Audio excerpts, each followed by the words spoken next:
और इस वीडियो के अंदर हम कवर करेंगे कंपनी के बारे में, कंपनी की इंडस्ट्री के बारे में, जिस इंडस्ट्री के अंदर कंपनी ऑपरेट करती है। इसके अलावा हम आपको बताएंगे फाइनेंशियल्स के बारे में और एंड में कवर करेंगे कि यहाँ पे इन्वेस्टमेंट करने के क्या क्या प्रोज एंड क्या क्या कॉन्स हो सकते हैं।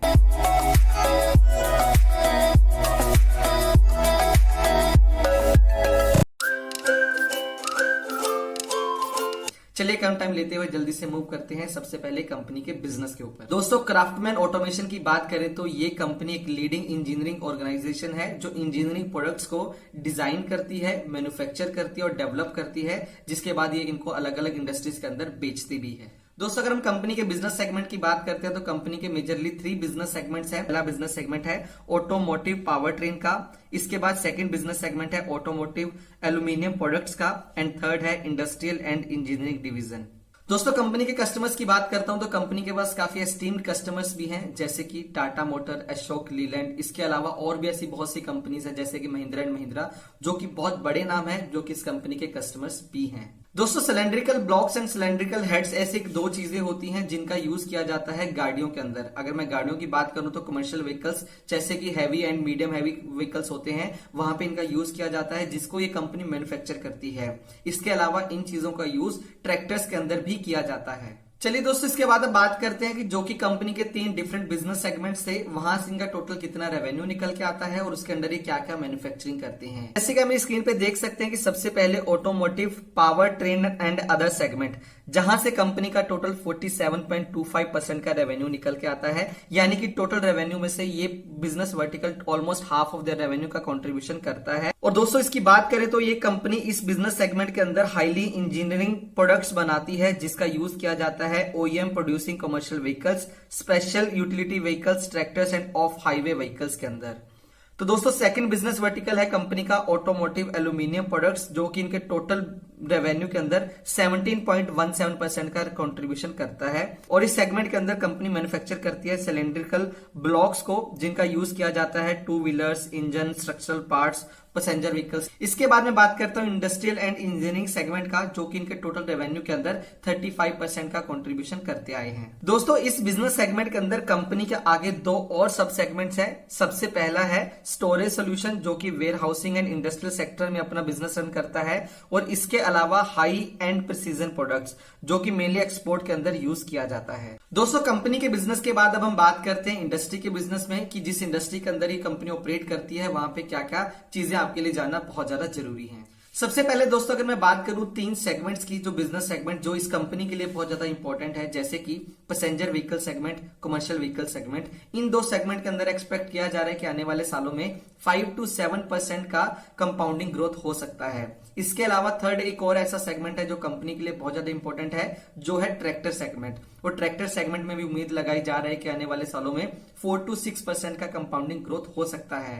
तो दोस्तों, आपने ये भी देखा होगा कि जब कोविड सिचुएशन पीक में था तो सारे सेक्टर्स डाउन थे, लेकिन ट्रैक्टर सेगमेंट जो कि एग्रीकल्चर सेक्टर के साथ जुड़ा हुआ है, वहां पे एक बहुत ही अच्छी ग्रोथ देखी गई थी। और ट्रैक्टर सेगमेंट के अंदर एक ऐसा टाइम देखा गया था जहां पे अभी तक का सबसे ज्यादा सेल्स हुआ था। सेकेंडली दोस्तों, इस पूरे सेक्टर के अंदर जो गवर्नमेंट के काफी सारे इनिशिएटिव्स हैं, जैसे कि BS6 और इसके अलावा जो कि फ्राइट कॉरिडोर्स बनाए जा रहे हैं, जिसका फायदा इस पूरी इंडस्ट्री को मिल सकता है। और इस इंडस्ट्री के अंदर ये भी कंपनी ऑपरेट करती है, तो आने वाले टाइम में देखना पड़ेगा कि कंपनी यहाँ पे इस मार्केट शेयर को कैसे एक्वायर करती है। थर्डली दोस्तों, वेयर हाउसिंग सेक्टर, जहां पे ये कंपनी अपने प्रोडक्ट्स को सप्लाई करती है, वहां पे भी काफी ज्यादा इंफ्रास्ट्रक्चर के अंदर इन्वेस्टमेंट किया जा रहा है, जो कि इस कंपनी की ग्रोथ को आने वाले टाइम में ड्राइव कर सकता है। लेकिन ये सिर्फ एक अजम्पशन है, ये आने वाले टाइम में देखना पड़ेगा कि उसका ग्रोथ इस कंपनी को कैसे इंपैक्ट करता है और कंपनी कैसे उस ग्रोथ को लिवरेज करती है अपने रेवेन्यू और अपने बिजनेस को एक्सपेंड करने के लिए। दोस्तों, सबसे पहले बात करते हैं इन्वेस्टमेंट करने के प्रोज की। तो सबसे पहला प्रो है कि जिस इंडस्ट्री को ये कंपनी सर्व करती है, जैसे कि हमने आपको नाम बताए थे,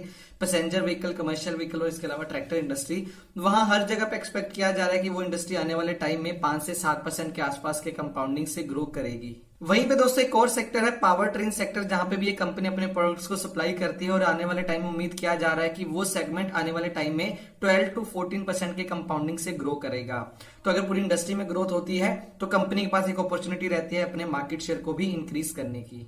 सेकेंडली दोस्तों, कंपनी के अपने कस्टमर्स के साथ काफी लॉन्ग टर्म रिलेशन है और कंपनी के काफी अच्छे कस्टमर्स भी हैं, जैसे कि टाटा ग्रुप के कस्टमर्स, इसके अलावा कमिंस इंडिया, जैसे कि हमने आपको नाम बताया था कि कंपनी के काफी अच्छे अच्छे कस्टमर्स हैं। यहाँ पे कंपनी को अपने प्रोडक्ट्स बेचने में बहुत ज्यादा प्रॉब्लम नहीं होती है और वहां पे कलेक्शन में प्रॉब्लम भी नहीं आएगी, क्योंकि कंपनी के कस्टमर्स काफी अच्छे हैं। इसके अलावा दोस्तों, जो कंपनी की मैन्युफैक्चरिंग फैसिलिटीज है वो काफी अच्छे तरीके से अलग अलग जगह पे फैली हुई है, जिससे कंपनीज को एक एडवांटेज मिलती है रॉ मटेरियल्स को प्रोक्योर करके अपने कस्टमर्स के लिए अपने प्रोडक्ट्स को बना के सेल करने के लिए। चलिए दोस्तों, बात करते हैं इन्वेस्टमेंट के कॉन्स की। सबसे पहले इन्वेस्टमेंट का कौन हो सकता है कि कंपनी का काफी ज्यादा कंसंट्रेटेड रेवेन्यू है। अगर मैं इनके टॉप 4 कस्टमर्स की बात करता हूं तो उनसे ही कंपनी को 43% का रेवेन्यू निकल के आता है, तो जिससे आपको समझ में आएगा कि कंपनी का dependency on their top customers बहुत ज्यादा हो जाता है। तो जब भी कंपनी का कंसंट्रेटेड रेवेन्यू होता है कुछ ही प्लेयर्स के ऊपर, तो कंपनी के ऊपर रिस्क भी हो जाता है उनकी फाइनेंशियल परफॉर्मेंस को लेकर, क्योंकि अगर वहां से एक भी उनका कस्टमर्स वॉकआउट करता है तो कंपनी के फाइनेंशियल्स काफी बुरे तरीके से इंपैक्ट होते हैं। सेकंड कौन आता है कंपनी के फाइनेंशियल से निकल के कि कंपनी का डेट इक्विटी रेशियो 0.9 का है, जो कि काफी ज्यादा है पूरी इंडस्ट्री के अंदर।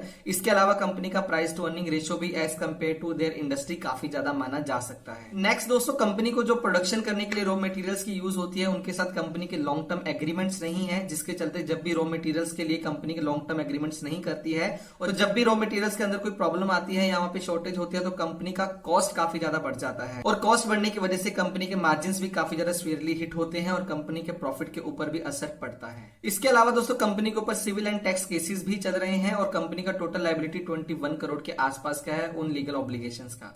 इसके अलावा दोस्तों, कंपनी के रिसीवेबल्स में अंदर थोड़ी सी प्रॉब्लम देखी जा सकती है कि कंपनी के रिसीवेबल्स बहुत ज्यादा है। रिसीवेबल्स किसी भी कंपनी के लिए बहुत ज्यादा इंपॉर्टेंट होते हैं ताकि कंपनी टाइमली अपने पैसे को कलेक्ट करे और कंपनी की कैश पोजीशन अच्छी हो सके।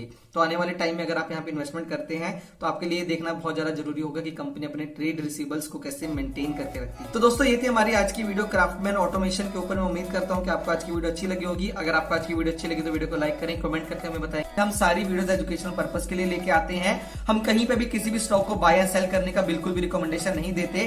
तो किसी भी स्टॉक में इन्वेस्ट करने से पहले अपनी एक अच्छी रिसर्च करें, उसके बाद एक लॉन्ग टर्म के लिए इन्वेस्टमेंट करें।